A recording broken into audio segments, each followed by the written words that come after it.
India block की तरफ से दिखी नहीं। देखिए, थोड़ी गंभीरता से इसका विश्लेषण होना चाहिए। मुझे बेहद खुशी है कि पिछले 96 घंटे में एनडीए जाग गया। मोदी मोदी मोदी खत्म। मोदी सरकार खुद, मतलब मोदी जी तो यहां तक पहुंच गए थे कि अपने नाम में जी लगा के खुद ही बोलते थे। मैंने चुनावी भाषण देखे, मोदी जी कहेंगे, अरे अपने नाम में कौन जी लगाता है भाई? आप लगाएंगे, हम लगाएंगे नहीं। तो ये जो एक गुरूर, एक अभिमान जो परमात्मा के मतलब ऑलमोस्ट अवतार तक अपने को पहुंचा लिया था, आज जिक्र नहीं है। आज आप डिपेंडेंट है, आप 238-39 के आसपास आप डिपेंडेंट है नीतीश जी पर, चंद्रबाबू नायडू जी पर। और ये डिपेंडेंस भारतीय लोकतंत्र के लिए भी ठीक है। नहीं तो आपका जो ये था ना माई वे और हाईवे, और आपकी टीम के बाकी लोगों का, उसको देश की जनता ने झटका दिया। और अभी तो हनीमून पीरियड है, होने दीजिए ना। तलाक के लक्षण हनीमून पीरियड में नहीं दिखते हैं। आगे आगे देखिए। जेडी कभी नीतीश कुमार पर स्वयं तेजस्वी यादव बहुत हमलावर नहीं दिखे, तो क्या नहीं, वो कभी नहीं दिखेंगे आपको।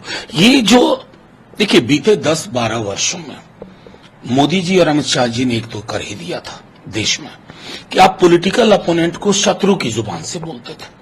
शत्रुता क्या क्या बताऊं, भैंस, मंगलसूत्र, टोटी तोड़ लेगा, बिजली काट देगा, मुजरा, वो जुबान खत्म होनी चाहिए। और नीतीश जी के बारे में कोई टिप्पणी कभी नहीं करेंगे तेजस्वी जी। साथ काम किया उन्होंने, आज भले अलग अलग हो। मैं बार बार कहता हूं कि आप चंद्रबाबू नायडू जी और नीतीश जी की राजनीति का एक टेम्पलेट तो है, और वो टेम्पलेट मोदी जी के टेम्पलेट से कंफर्टेबल नहीं होगा अनलेस मोदी जी खुद ही अपना टेम्पलेट बदल दें। सबसे बातचीत हो, वन नेशन वन इलेक्शन पर हम साथ हैं, मतलब जो रस्सी है उसकी खींच दूसरे नहीं। देखिए, एक तो देखिए, ये मतलब बहुत ही मूर्खतापूर्ण निर्णय था अग्निवीर। पता नहीं किसने सलाह दी थी और किसकी सलाह पे चलते हैं मोदी जी। 4 साल में आप जवान को 6-8 महीना ट्रेनिंग के आप रिटायर कर रहे हैं। क्या होगा उस युवा का, उसके सपनों का? मतलब आपकी सेना का एक प्रोफेशनल तेवर था, उसको आप खत्म कर रहे हैं। और बीजेपी के अंदर मैं जानता हूं लोग, चूंकि आपके डर के मारे लोग बोलते नहीं थे, कोई कंफर्टेबल नहीं था इससे। इस पर फौरी तौर पर पुनर्विचार। और यूसीसी, हम लोग तो हमेशा ये कहते रहे कि ये डाइवर्स देश है, यहां थोपो मत, बात करो। तो जो बात जेडीयू कह रही है वही आवाज संसद में विपक्ष के तौर पर आप लोग, हमारे तो मैनिफेस्टो में था। तेजस्वी जी ने जो परिवर्तन पत्र दिए 24 वचन 24 के लिए, उसमें बहुत मुखरता से अग्निवीर योजना को रिवाइज करने की बात थी, पुरानी भर्तियों की तरह। तो देखिए, एम्प्लॉयमेंट एक बहुत बड़ा इशू हो गया।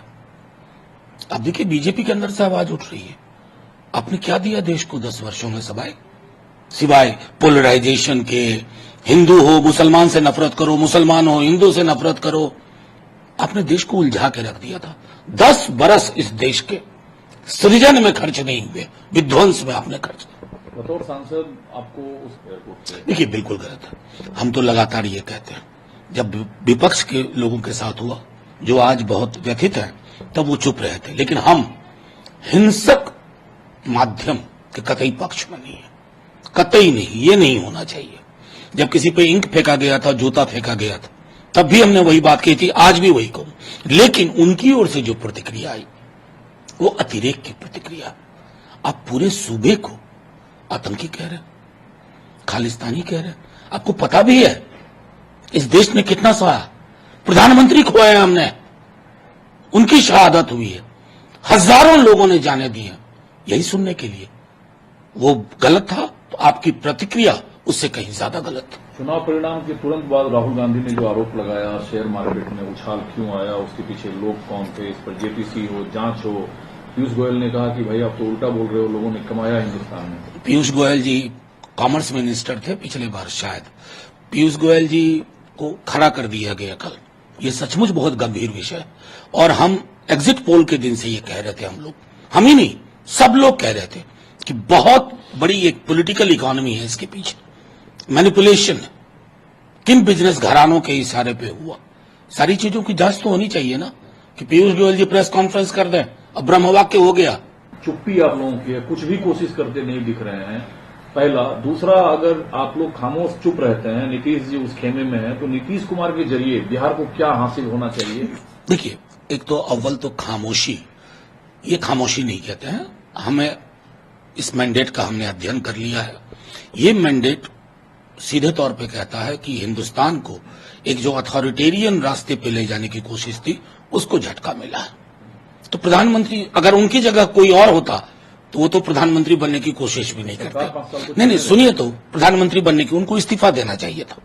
400 पार का गुब्बारा, मैं मेरा मेरा मेरा, मुझको मुझको मुझको, उनको इस्तीफा देना चाहिए था, लेकिन वो देंगे नहीं।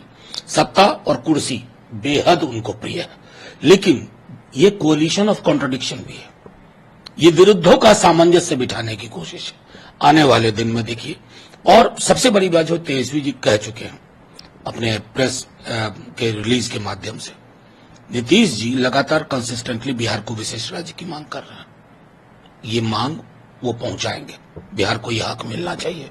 खैरात नहीं हमारा अधिकार है। हमको लेबर सप्लाई स्टेट नहीं बने रहना है, नंबर 1। नंबर 2 जो बहुत महत्वपूर्ण है, हमें जातिगत जनगणना बिहार में हुई। कांग्रेस की मांग थी, हमारी मांग थी, नीतीश जी की भी इच्छा है पूरे देश में जातिगत जनगणना हो। आरक्षण का जो दायरा बढ़ा बिहार में, उसको संविधान की 9वीं अनुसूची में लिया जाए, ताकि कोई फलाना जी या चिलाना जी कोर्ट में खड़े होकर टेम्पर करने की कोशिश ना करे। और चौथी चीज, बिहार को स्पेशल स्टेटस के अलावा एक मैसिव स्पेशल पैकेज की जरूरत है। और ये सारी चीजें मैं समझता हूं हम विपक्ष के रूप में भी सदन में रखेंगे, और हमें जेडीयू के लोगों से भी सपोर्ट मिलेगा, एवं चंद्रा बाबू जी, क्योंकि कई चीजें सामान्य हैं हम दोनों राज्यों को लेकर।